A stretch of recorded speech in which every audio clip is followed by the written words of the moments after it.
Magandang araw mga tol, pambansang kamao Manny Pacquiao nagpasilip ulit ng training kasama si Coach Buboy Fernandez. Basa pinggan. Basa pinggan. Nana mo dre. Tulpisi.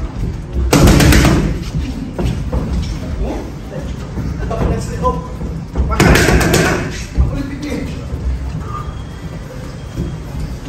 Okay. Okay.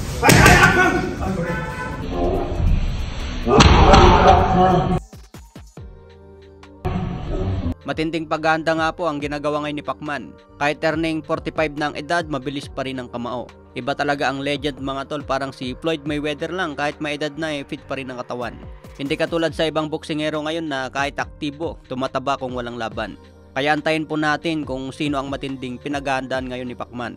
Sana matuloy ang exhibition kay Floyd Mayweather. Sa ibang banda naman, Canelo Alvarez gusto raw maging bilyonaryo ayon kay Robert Garcia. Kung nagkataon na maging bilyonaryo si Canelo, siya ang kauna-unahang boksingero na maging bilyon ang kinita sa pagboboksing. Hindi naging bilyoner si Mayweather sa pagboboksing dahil nagretiro agad matapos manalo kay McGregor. Kung nakipag-rematch sana siya kay pambansang kamao at lumaban ulit kay Canelo at pinalagan si Triple G, baka sakaling naging bilyonaryo. Noong 2016 na itala ng Forbes na umabot sa 340 milyon ang net worth ni Mayweather.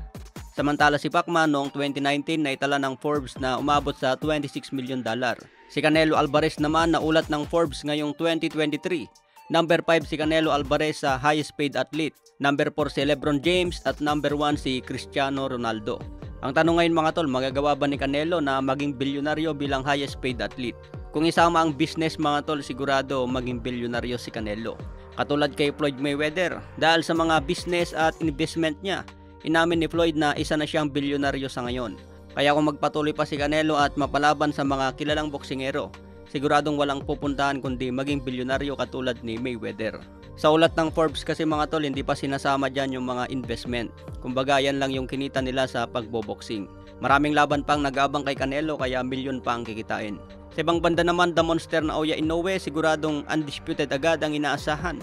100% na agad ang kampo ni Inoue na matatalo nila si Tapales. Ang kagandahan lang sa kampo ni Inoue mga tol, malaki ang kumpiyansa pero hindi nagpabaya sa training. Kung puspusa na ang training ngayon ni Tapales, ganun din ang ginagawa ni Inoue. Grabe din ang training sa technical at conditioning. Ang kagandahan kay Inoue mga tol, different style ang training kaya madaling mag-adjust depende sa kalaban. Kung sakaling plano ni Tapales na maging outboxer, tingin ko mas pabor kay Inoue dahil sa kanyang bilis at accurate ang patama. Kung balak naman ni Tapales na maging counter puncher, siguraduhin lang na maramdaman ni Inoue ang power. Katulad sa counter dati ni Nonito Donaire sa unang laban, na-counter ng hook at nabasagan ng eye socket. Kaya iba't ibang plano ang kailangan ngayon ni Tapales at paggalingan na lang mag-adjust sa mismong laban. Kaya abangan po natin mga tol kung magbigay ng upset si Tapales.